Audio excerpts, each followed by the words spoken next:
This is Melissa Levin. Thank you for being here today to listen to my presentation.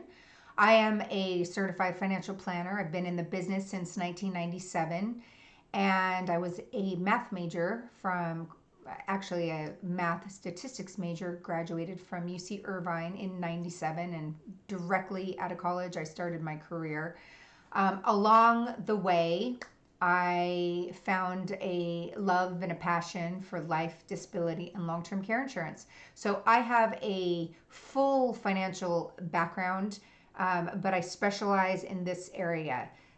Because I found it to be a very important part of planning, a very important part of their retirement scheme, and I've seen it destroy people's retirement plans. So that's why I have such a passion. People work so hard to get to retirement, and you don't want it destroyed because you didn't think about one certain area.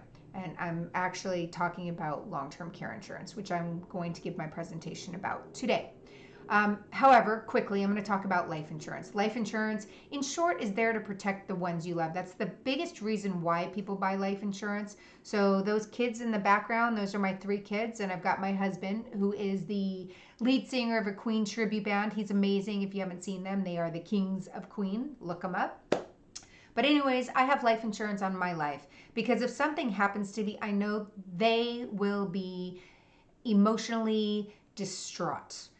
So money is not going to solve that problem. However, they don't have to think about that part of it. I have my wills and trusts set up because my 3 children are minors. So my wills and my trusts are set up. There is money there for them to be taken care of to replace at least that part of me. So they just have to deal with their mother be gone should something happen, but knock on wood, it's not. And then this right here is a picture of my dad, myself, and my brother. So my dad passed away, but my dad planned. My dad had a will and a trust, and he had life insurance. If he did not have those life insurance proceeds, we probably would have been in a big mess. His assets were pretty illiquid. We would have had to do a short sale on them all, and without that life insurance, goodness gracious, I can't say enough about thank you, Dad, for planning. He also was a certified financial planner. But sometimes you think of yourself last in the line of business that you do, but he didn't. So thank you, Dad. All right. So life insurance can also be used as an investment vehicle. It's great. I'm not going to get into that right now, but it's another bucket that once you've filled all the other 401ks, IRAs, and all that, it's another place where it's different. There is downside risk protection, and then when you pull the money out, it's tax-free. So disability insurance, basically, if you become disabled, what happens to your income? How are you going to live? How are you going to pay your mortgage, your rent, your food? How are you going to pay it? That is what disability insurance is for. But today I'm here to talk to you about long-term care insurance. What is long-term care insurance? So in short, it's basically like disability insurance but in retirement. So when you plan for retirement, one of the things that you need to do is think about what happens if one day you need some type of care, some type of assistance. That is what long-term care insurance is. It comes in and it helps pay for those things, because I can tell you that if you ignore the topic of long-term care need in the future, if you ignore that, it can disrupt your legacy planning and the future income of your spouse. So you may be married, you may not be married. You may have children, you may not have children. Everybody is different. So I'm going to talk real fast to the people who are married. I can tell you right now, I have seen it disrupt the income of the spouse. I have seen people tell me, oh, long-term care insurance, it's just a scam. They're just taking your money. And sometimes you just can't change the mind of people. So, and I have seen those specific people actually need long-term care insurance and then come to me and say, geez, I wish I would have listened to you. So what happened was the planning was not done. The husband actually needed care in the home, but they needed 24-hour care. That was $10,000 a month. 10,000. So imagine you plan for retirement. I'm sure most people don't plan on an extra $10,000 going out. I'm sure they plan, okay, in retirement, I need 10,000 a month and I need it to last me for this long. So as you can see, that for them, it disrupted their entire legacy planning because of what was going to be passed on to the kids, and also the income. The spouse had to go back to work and she was retired. There was no choice in the matter.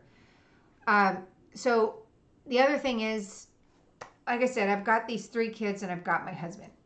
I don't want to put that financial and just the burden on them. I don't want them to, hopefully someday they have kids and I have grandkids. I don't want them to have to leave their grandkids or their spouse or their friends or wherever they're at in their life to come take care of me. As I mentioned, my husband is a singer. I don't want him to not go play in front of a huge crowd because he's got to be home to take care of me. What do you think that does to them emotionally when they can't do what they should be doing at that point of their life? I want them to come to me to give me hugs, to give me love, for my husband to cuddle me, to give me kisses.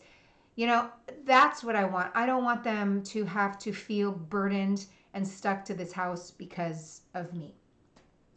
The other thing is, it's going to, like I said, it's a significant disruptor to your ability to uphold the commitments of your financial plan. That's a big thing, unless you properly address it. So when you're out there and you're talking to people, if you get into the conversation of people who have experiences with their family, maybe with friends, or as you get older, you see it happen more and more often. And I don't know if you've noticed, but it is happening younger and younger. One of the big things out there that I see is Alzheimer's or some form of dementia.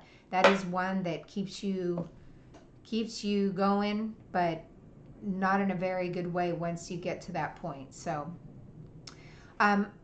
what I'm going to talk about is 2 different things. So without proper planning, what is the impact to your income when you need the care? And then without proper planning, which assets would be converted to cash to pay for your care? Would you have to sell your home to be able to pay for that care? Or maybe you get a reverse mortgage to pay for that care. Or, as far as income goes, do you need to reduce your, what you're paying, your spending? Would you need to reduce that spending to free up some cash to pay for the care? And then what expenditures would have to just go or significantly be reduced? So when you're retired, you want to enjoy yourself. You don't want to reduce and skim by and be in that place again. You want to enjoy life as much as you can. So the other thing about assets and what assets will you sell or convert to cash to pay for that care, if you have 401ks or you have IRAs or you have assets that have a big tax gain, when you sell those to pay for this, there's another income tax hit. There's another, your income's going to go up because now you've had to sell assets that you weren't planning on selling. So these are all things that you need to think about. So the other thing is now this is actually the emotional implications of needing care. So you may not be in a condition to handle any kind of financial decision. So at that point, your loved ones are the ones dealing with the emotions regarding the need for care for you. So again, do you want to put that financial burden on them? And it also may not be the best time for them to make any serious financial decisions on your behalf. If something is going on with a loved one, it's tough. It's emotionally tough. I've been there. I've been there with my dad. Now he had long-term care insurance, by the way. So thank goodness. Again, he was a planner. What I do want to say though is that insurance isn't going to solve every single issue. So just know that you want to plan for it. You want to be cautious regarding any significant financial commitments you make. It can be a root of family conflict. So let's say that you have 2 siblings and they decide, all right, we're going to be the one to take care because we can't afford to bring someone in. So one of them commits to that and the other one just doesn't. That happens quite a bit in families. So there can be resentment coming from the one that is there giving up their life to take care of that family member, and it may cause some really big conflict between siblings, which is what us as parents don't want. Um, Now, insurance is what I call the OPM, other people's money. So insurance companies are other people's money. So use them. This will reduce all the time of the concerns, how you're going to pay for it, these family meetings that you need to have, because the insurance will be there to cover that. So that's it. I hope that was helpful. So again, insurance is not going to take away everything. It's not going to take away all that family disruption, but what it's going to do, it's going to minimize that disruption. It's going to allow someone to come in and help. Sometimes family members do want to help, but maybe sometimes they need a break, or maybe they don't want to give, 24 hours of their day to that. But it allows them the freedom to come and go as they please. Financially, it frees up those assets. So it is something that is needed to be thought about when you are doing your retirement planning and your financial plans. You never want to put that burden on your family or your financial plan. Maybe you do. I don't. So if you or your parents or your siblings or your friends or anyone want to just take a look at what long-term care insurance looks like, does it fit in the budget? Are you there? Not everyone's there. Sometimes people need to do other things like, buy their home first, put some money away. But I can tell you where you are in that process and that future goal of looking towards a long-term care insurance plan. So as I always say, get insurance so you don't need to think should something happen to you in a blink. And thank you for being here today. Appreciate it.